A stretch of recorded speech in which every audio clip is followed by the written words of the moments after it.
इस मामला में मनुष्य को छोड़कर दुनिया में कोई अन्य प्राणी कभी रोते हुए जन्म नहीं लेता। गाय का बछड़ा जन्म लेता है, कुछ क्षण बाद वो उछलने कूदने लग जाता। बकरी का बच्चा भी जन्म लेने के कुछ क्षण बाद उछलने कूदने लग जाता। भैंस का पाड़ा जन्म लेते ही उछलने कूदने नहीं लगता, लेकिन वो भी रोता नहीं। मनुष्य एक ऐसा अभागा प्राणी है जो कि जन्म लेते हुए रोते हुए जन्म लेता, और मानव ये ऐलान करता है कि मैं रोने के लिए जन्म लिया हूं। आदमी की स्थिति को देखो, थोड़ा बड़ा होता है, माँ की गोदी ना मिले तो गोदी के लिए रोता। अब जब खेलने का उनकी आदत बन जाती है, माँ गोदी में लेना चाहती है तो गोदी में न आने के लिए भी रोता। वही बेटा अब थोड़ा बड़ा हो जाता है, माँ बाप चाहते हैं पढ़ने जाए तो स्कूल न जाने के लिए रोता। अब जब स्कूल जाने लग गए, जब डिग्रियां लाने की बारी आ गई तो डिग्रियां ना मिले तो रोता। डिग्रियां किसी भांति प्राप्त कर लेता, अब नौकरी लगे ना लगे, तो नौकरी ना लगे उसके लिए रोता, नौकरी के लिए रोता। थोड़ा और बड़ा हुआ, अब नौकरी लग गई, पैसे कमाने लग गए, तब शादी की बात आती। अब शादी ना हो तो रोते। राजस्थान की हालत है, 100 में दो लड़के तो कुंवारे ही मरते हैं, क्योंकि लड़कियों को गर्भ में आते ही एबॉर्शन करा दिए जाते। ये उस प्रांत का बड़ा दुर्भाग्य है। वहां पर लड़कियों को गर्भ में आते ही एबॉर्शन करा दिया जाता। लेकिन जरा सोचो, जिस घर में बेटी हो, बेटी का 3 रूप होते हैं, लक्ष्मी, शक्ति और खुशियां। बेटी के आने पर घर में 3 चीजें आ जाती हैं। बेटी जब तक घर में होती है, पिता के शरीर में कैसी शक्ति आ जाती है। बेटी की जब शादी की बारी आती है, पिता उघरे बदन नंगे पैर रात देखता है न दिन कैसा दौड़ता। और वही बेटी की जब शादी हो जाती है, टेंट वाला भी आता है, तब कहता भैया 2 दिन रुक के आना। वो शक्ति कहां से आती? बेटी के आने पर पिता रोज दौड़ता है, और बेटी की जब तक शादी ना हो तब तक दौड़ता। वही बेटी जब विदा होकर चली जाती, पिता बिस्तर पकड़ लेता। बेटी के आने पर खुशियां आती है घर में। देखो, घर में भाई और बहन हो, छोटी बहन हो तो भाई भले 2 थप्पड़ मार दे, लेकिन सबसे पहले जब बहन की विदा होती है ना, सबसे अधिक भाई होता। और उस भाई को पूछो रे, 2 मिनट तो तुमसे उस बहन से बना है, और आज जब विदाई हो रही खूब आंसू आ रहे, बात क्या है?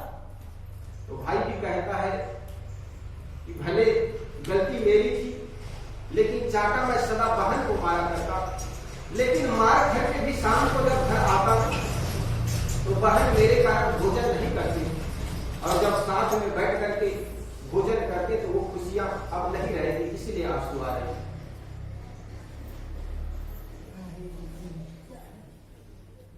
लक्ष्मी, तीसरा लक्ष्मी, जब तक बेटी होती है ना, पिता के पास पैसे कैसे आते ये भी पता नहीं चलता। भले वो पैसे उधारी में लाए, लेकिन बेटी जब तक घर में रहती है, पिता के पास पैसे आ जाते। तो कहने का मतलब, जिस घर में बेटी हो उस घर का सौभाग्य। और नारियां हर क्षेत्र में आगे बढ़ रही, इसलिए ये मत समझो बेटी को सिर के बोझ मत समझो। तो नगर में बजते ढोल, आपके छत्तीसगढ़ प्रांत में बेटी भी जन्म लेती तो सखी के रूप में जन्मोत्सव मनाए जाते। बाकी राजस्थान की धरती पर बेटी के जन्म पर किसी के भोजन नहीं कराए जाते। हमने एक अच्छे डॉक्टर है, उनकी एक ही लड़की हुई, वो भी करीब 5 साल बाद हुआ। 5 साल बाद हुई तो मेरी एक सोच थी डॉक्टर के 5 साल बाद जब बिटिया आई है तो कम से कम हमें तो भोजन के लिए आमंत्रित करेगा, लेकिन किया नहीं। तो हमने पूछा डॉक्टर साहब आपकी बेटी की नामकरण हो गया क्या? कहाँ साहब हो गया, तो हमें बुलाए नहीं। अरे साहब बेटी के लिए क्या नामकरण करना, वो कर लिए घर में। तो यहाँ पर बेटियों को भी समान शिक्षा और समान अधिकार दिए जाते हैं। छत्तीसगढ़ का प्रांत बड़ा सुंदर प्रांत, जहाँ की मिट्टी में आप सब हम सबको, मुझे भी अब कुछ घूमने का, कुछ आप लोगों के दर्शन करने का सौभाग्य मिल रहा है। आइए कुछ अब विचारों में प्रवेश करें, सदगुरु कबीर के कुछ बातों को लेकर के कि किस प्रकार समाज में अंध मान्यता व्याप्त हुआ, हमारे घर में किस प्रकार अभी भी हम गुलाम बने हुए विचारों की दृष्टि से, फिर भी विचारों की दृष्टि में अभी भी हम गुलाम हैं। बच्चे जन्म लेगा हमारे घर में तो नामकरण भी तथाकथित पंडित करेगा, बच्चे की शादी करेंगे तो भी तिथि पंडित देगा। ये विचारों की गुलामी, और यही गुलामी के चलते समाज में व्यक्ति में उत्थान नहीं हो पाया, विकास नहीं हो पाया। ये गांव में एकमात्र कुआं था, कार्तिक के महीने में दो कुत्ते आपस में लड़ रहे थे, लड़ते लड़ते दोनों कुत्ते कुएं में गिर गए। जब दोनों कुत्ते कुएं में गिर गए तो पानी के लिए बड़ा संकट मच गया, समस्याएं आ गई, और गांव के लोग जो भी समस्या आए तथाकथित पंडितों के पास जाते हैं, उस पर अपना स्वयं का विवेक तो ताक में रख देता है आदमी, अपनी सोच तो जरा भी प्रयोग नहीं करता। और ये तब से हुआ जब से ये कहा गया कि धर्म के नाम पर तुम विचार नहीं कर सकते, विवेक नहीं कर सकते। आदमी की बुद्धि जड़ हो गई, आदमी विचारों के साथ चलना नहीं सीखा और विचारों की दृष्टि में अपंग हो गया। तो उस गांव में जब कुएं में दो कुत्ते गिर गए तो लोग तथाकथित पंडितों के पास गए, दुबे जी के पास गए। दुबे जी हमारे गांव के एकमात्र कुआं था, उसमें भी दो कुत्ते गिर गए, कोई निदान बताइए, कोई हल बताइए। तो वो दुबे जी भी अपने मतलब का बात कहा उन्होंने, ऐसे करो कल फलाने दिन है, यज्ञ होम हवन कर हो जाएगा, 21 नदियों के पानी ले आना, छींटा मार देंगे, यज्ञ कर लेंगे, हवन कर लेंगे। अब बताओ आपके घर में कहीं पेटी के नीचे चूहा मर जाए तो पंडित को यज्ञ कराने से वो चूहा की दुर्गंधी चली जाएगी जी? करते क्या हो? या पंडित को बुलाने जाते हैं या झाड़ू लगा करके बाहर दूर फेंकने जाते हैं। तो इतनी सी बात उन लोगों की बुद्धि में आई नहीं, इतनी सी बात उन लोगों के मन में विचार आया नहीं। पंडित जी के पास चले गए, पंडित जी ने ये कर्मकांड बता दिए। दूसरे दिन यज्ञ होम हवन हुआ और 21 नदियों के पानी ला करके छींटा मारे। तब तक 2 दिन और बीत गए थे, कुत्ते और सड़ने लग गए। अब तक तो कुत्ते केवल मरा था, 2 दिन बाद दुर्गंधी आने लग गई, कोई हल नहीं हुआ। दुबे जी का कर्मकांड काम नहीं किया। चौबे जी के पास चले गए, चौबे जी के पास जाकर कहने लगे, चौबे जी हमारे गांव के कुएं में 2 कुत्ते 2 दिन से मर गए। कहे कुछ किए कि नहीं किए? किए, यज्ञ हवन कर दिए और 21 नदियों के पानी के भी छींटा मार दिए, लेकिन अभी तक दुर्गंधी गई नहीं। तो चौबे जी भी अपने मतलब की बात कही। उन्होंने कहा ऐसे करो, 101 ब्राह्मणों को भोज भंडारा कराओ। क्या कहा? 101 ब्राह्मणों का भोज भंडारा कराओ, आपके कुएं का पानी जल पवित्र हो जाएगा। वो भी अपना मतलब की ही बात कहा। लोगों ने 101 ब्राह्मणों के भोज भंडारा के लिए चंदा किए, तब तक वो 15 दिन बीत गए। और 15 दिन बाद जब भोज भंडारा हुआ, भोज भंडारा के बाद भी दुर्गंधी नहीं गई और बढ़ने लग गई, क्योंकि वो 15 दिन में तो उनकी और चाम गल गल करके इधर उधर बहना शुरू हो गया और दूर तक दुर्गंधी जाने लग गई। और दूर तक दुर्गंधी चली आने लग गई तो भी लोगों के दिमाग में ऐसा रहा कि पंडित जी के पास ही जाना चाहिए। जब दुबे और चौबे ने काम नहीं किया, सोचा चलो जोशी जी के पास। तो जोशी जी भी अपनी मतलब की बात कहे। उन्होंने कहा ऐसे करो, 101 कुंवारी कन्याओं को लाकर भोज भंडारा करो और नए नए वस्त्र दान करो। आजकल है ना यही प्रचलन, नवरात्रि के दिन में कुंवारी कन्याओं को भोज भंडारा कराना और वस्त्रदान, ये परंपरा चल पड़ी। तो ये भी किए, लेकिन फिर भी दुर्गंधी गई नहीं। जब दुर्गंधी नहीं गई, पानी की समस्याएं बढ़ती चली गई, संकट बढ़ता चला गया, तो उस गांव में एक पारखी संत आए। सदगुरु कबीर के ही परंपरा से वो सदगुरु संत जिस उस गांव में गए, तो लोगों ने सोचा चलो अब पंडितों के पास तो गए, लेकिन निदान हुआ नहीं, कोई हल मिला नहीं, तो संत के पास चले। गांव के सारे लोग मिल करके संत भगवान के पास गए। संत जी, हमारे गांव में एकमात्र कुआं है और पानी की समस्याएं आज 15 दिन हो गए। संत ने कहा कुछ किए कि नहीं किए जी? कहे सब कुछ कर लिए, लेकिन अभी तक वो पानी पवित्र हुआ नहीं। संत ने कहा सब कुछ में क्या क्या किए जी? उन्होंने कहा 21 नदियों के पानी लाकर के छींटा मारे, योग हवन कराए, यज्ञ करा लिए, और क्या कराए? कहे 101 ब्राह्मणों को भोज भंडारा भी करा लिए। कहे और क्या किए? कहे 101 कुंवारी कन्याओं की भोज भंडारा किए, वस्त्र दान भी किए। इतना सब कुछ कर लिए, अब लगता है वो पवित्र होगा ही नहीं। उस संत ने कहा उस दोनों कुत्ते को निकाले कि नहीं निकाले जी? लोगों ने कहा बस वही बस नहीं के बाकी सब कुछ कर लिए। उस संत ने कहा अरे भले आदमी, तुम्हारे गांव के कुत्ते में कुआं में अगर कुत्ता गिर गया है, नहीं निकालोगे तो चाहे सत्यनारायण की कथा कराओ, चाहे भोज भंडारा कराओ, चाहे यज्ञ होम हवन कराओ, कुछ होने वाला नहीं। हम भी ऐसे ही करते हैं। जब घर में कोई अशांत हो जाते हैं, अशांति आ जाती है, तो गृह प्रवेश में सत्यनारायण की कथा कराते हैं, कहीं भागवत बैठाते हैं, लेकिन अपने मन की ओर झांकते नहीं, अपने अंदर झांकते नहीं। वो कहीं न कहीं हमारे विचार सड़ रहा है। राग द्वेष के दो कुत्ते जो सड़ रहे हैं ना, जब तक दूर नहीं करोगे तब तक आपके जीवन के दुख दर्द मिटेगा नहीं, चाहे भले कुछ भी करा लो। इसलिए पहली सदगुरु कबीर कहते हैं संतो देखत जग बौरान। ये संसार के लोगों को देखता हूं ना, तो धर्म के नाम पे बौराए जा रहे हैं, पगलाए जा रहे हैं। और साच कहो तो मारन धावे। इतनी सीधी सी बात लोगों के मगज में आती नहीं। सत्य कह दो तो भी समझ में बात आती नहीं। और झूठे जगपतियान तथा कथित पंडितों जब कह देते उसी को मानते चले जाते। तो सदगुरु कबीर इसी सब को देखते हुए कहते हैं संतो देखत जग बौराना, सांच कहो तो मारन धावे झूठे जगपतियाना। और ये तथाकथित पंडित अपने ही मतलब के बात कहे जाते हैं। आए दिन तुम्हें लगन मुहूर्त के बारे में फंसा देंगे, कभी दिशा शुल्क के बारे में, तो कभी कह देंगे कि आपको ग्रह लग गया। और न जाने कैसे कैसे ग्रह में फंस करके आदमी तन को खोता है, धन को खोता है, धर्म को खोता। इसलिए सदगुरु कबीर आंखों में उंगली डाल करके हम सबको जगाना चाहते हैं।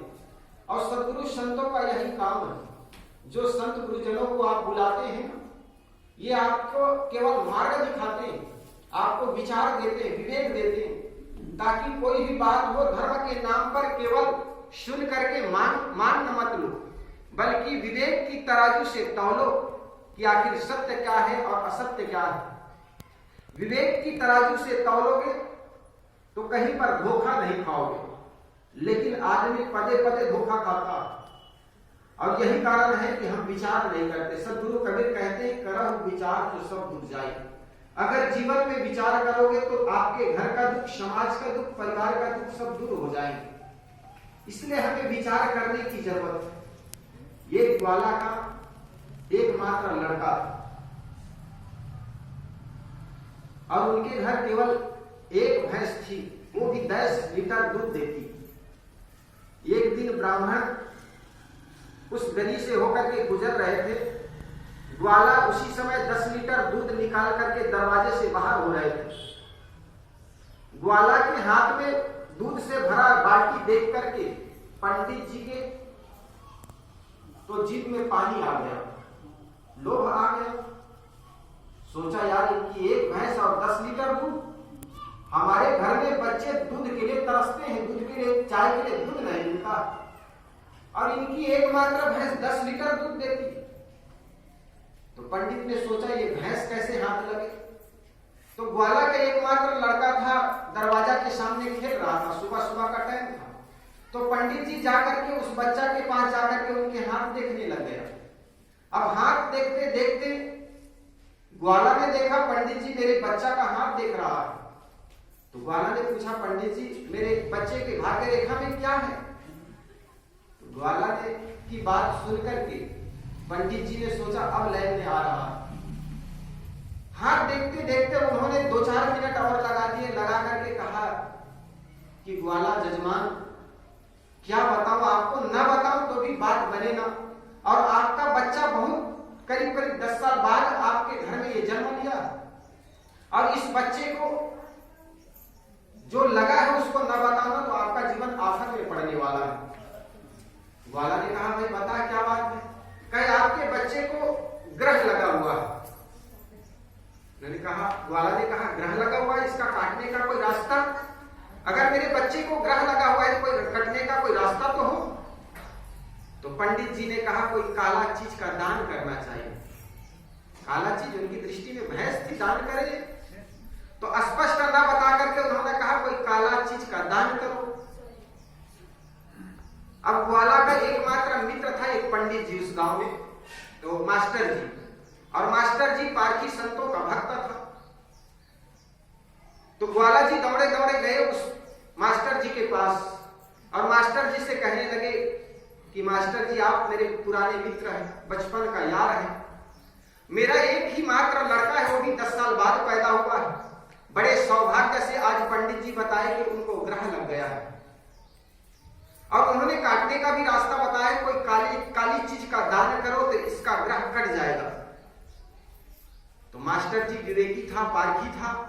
उन्होंने सोचा इनके लड़के को ग्रह लगा हुआ, अगर मैं दान मत कर रोक दूं और लड़का इत्तेफाक से संयोग से मर जाए तो सारे बदी मुझ पर लग जाएगी, बदनामी मैं हो जाऊंगा। तो उन्होंने सोचा अगर इनको दान करने से रोक दूं, आइए सर, और कहीं संयोग से बच्चा मर जाए तो सारी बदनामी मुझ पर हो जाएगी। तो उन्होंने बड़ी युक्ति से काम लिया, अगर काली चीज ही दान करना है तो गांव के कपड़े वाले के पास चले जाना और काला रिबन खरीद लेना और काला रिबन दान कर देना। ग्वाला जाकर के दुकान में सुंदर काला रिबन ले लिया, लेकर के पंडित जी के पास गए। पंडित जी लीजिए काला चीज का दान और काटिए ग्रह।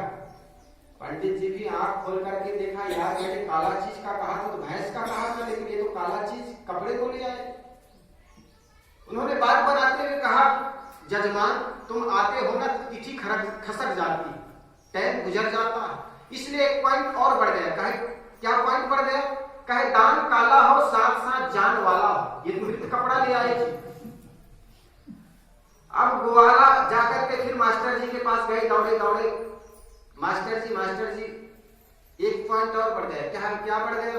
कहे दान काला हो साथ साथ जान वाला हो कह रहे हैं। तो मास्टर जी ने कहा, ऐसे कर पिछवाड़ा में भी अभी सपेरा आया हुआ है, काला नाग है उनके पास, और तुम काला नाग लेकर के चले जाओ, कर देना दान, काट देगा ग्रह। ग्वाला जाकर के सपेरा से एक मटका में काला नाग रख दिया और जाकर के पंडित जी से कहा, लीजिए दान और काटिए ग्रह। जैसे उसका ढक्कन खोला, नाग फुफकार मारा, तो पंडित जी ने सोचा यार इस बार भी गोली सही जगह लगी नहीं। उन्होंने कहा, अरे जजमान तुम आते तो हो लेकिन समय खिसक जाता है जी। एक पॉइंट और बढ़ गया। कहा क्या बढ़ गया? कहे दान काला हो जान वाला हो साथ साथ 4 पैर वाला। अब उनकी दृष्टि भैंस पर जा रही। फिर दौड़े दौड़े मास्टर के पास गए, मास्टर जी एक पॉइंट और बढ़ गया, देरी हो गई ना। कहे क्या हुआ? कहे दान काला हो जान वाला हो साथ साथ 4 पैर वाला। तो उन्होंने कहा, ऐसे कर, हमारे पिछवाड़े में ना घर में एक काली बिल्ली है और 4 पैर भी है उनके, काली है, जान वाली और 4 पैर वाली। तो काली बिल्ली को लेकर के दौड़े दौड़े फिर पंडित जी के पास आया ग्वाला और कहे, पंडित जी लीजिए दान और काटिए ग्रह। काली बिल्ली को देख करके उनकी आंखें तो फटी रही, यार आखिर इनको कौन से मित्र मिल गए? देखो जजमान तुम लाते तो हो दान सही बिल्कुल परफेक्ट, लेकिन देरी हो जाती है इसी लाने में, इस बार जल्दी करना। एक पॉइंट और बढ़ गया। क्या बढ़ गया? दान काला हो जान वाला 4 पैर वाला साथ साथ दूध वाला। डायरेक्ट उनकी भैंस पर दृष्टि थी। अब जाकर के मास्टर जी से कहने लगे, मास्टर जी एक पॉइंट और बढ़ जाए, कहे दान काला हो, जान वाला हो, चार पैर साथ साथ दूध वाला। तो मास्टर जी ने कहा ऐसे कर, हमारे पिछवाड़े में काली कुतिया जो है ना आज ही ब्याई, 2-4 है फैमिली समेत ले जाना, बार के झंझट से मिट जाएगी। वो पूरी फैमिली कुतिया के फैमिली को लेकर के गया पंडित जी के पास, कहे पंडित जी लीजिए दान और काटिए ग्रह। पंडित जी ने देखा यार इसको कौन से मित्र मिल गए आखिर, उनको बिठाया और बिठा करके कहा जजमान आखिर आपके दिमाग पे इतना काम करता नहीं, मुझे भी पता है आपके घर में 20 साल से आ रहा हूं, आपके किसी को सलाह लेने जाते हो क्या, किसी से पूछने जाते हैं? उस ग्वाला ने कहा हाँ मेरे एक मित्र है मास्टर, वो पारखी संतों के सत्संग में जाते हैं, पारखी भगत है। पारखी भगत के नाम सुनते ही पंडित जी के तो माथा खनक गया। उन्होंने कहा बस ग्वाला जी, आप ग्रह आपके बच्चे को नहीं, ग्रह मुझे लग गया है आपकी भैंस को देख करके। तो कहीं भी पारखी संतों के विचार को श्रवण करते हैं, श्रवण करके अगर अपने जीवन में याद करोगे तो कहीं धोखा नहीं खाओगे। लेकिन आदमी सुनता है और भूल जाता। आए दिन कोई चांदी सोना धुलवाने वाले आ जाते ये माताएं, तो बस जितने भी जेवरात है लेकर के कपड़े में बांध करके सामने बैठ जाती। और वो धुलवाने वाला धुलवाता क्या है, कहते बहन 2 मिनट बंद करो आग को, तब तक धो करके आपको ये 4 गुना बना करके देता हूँ, 1 किलो सोना है उसको 2 किलो बना कर देता हूँ। आप आंख बंद करके बैठेंगे वो रघुचक हो जाता। ऐसा कभी ठगाओ मत। और इसीलिए सदगुरु कबीर का ये मंच हमारी आंखें खोलने के लिए। और जो आदमी हर बात पर विचार करके करता, निश्चित मानिए वो आदमी किसी भी क्षेत्र में कभी धोखा नहीं पाता। इसलिए सदगुरु कबीर कहते हैं संतों देखा जग बौराना, साच कहो तो मारन धावे झूठे जगपतियाना। धर्म के नाम पर यूं तो बड़े बड़े मंच लगते हैं, फिर भी ऐसा लगता है आदमी ने धर्म के सही अर्थ को समझा नहीं। और यही कारण है कि आदमी धर्म के नाम पर कोई भी बात केवल सुन करके उस पर विचार नहीं करता। हिंदू मुस्लिम के नाम पर तो शिया सुन्नी के नाम पर दंगे जो होते, कहीं मंदिर गिरा दिए जाते, कहीं मस्जिद गिरा दी जाती है। मंदिर गिरा दिया जाता है, उसके लिए सरकार ये कहती है कि मंदिर निर्माण के लिए हमारे पास से पैसे ले जाओ, पैसे पास कर देती सरकार।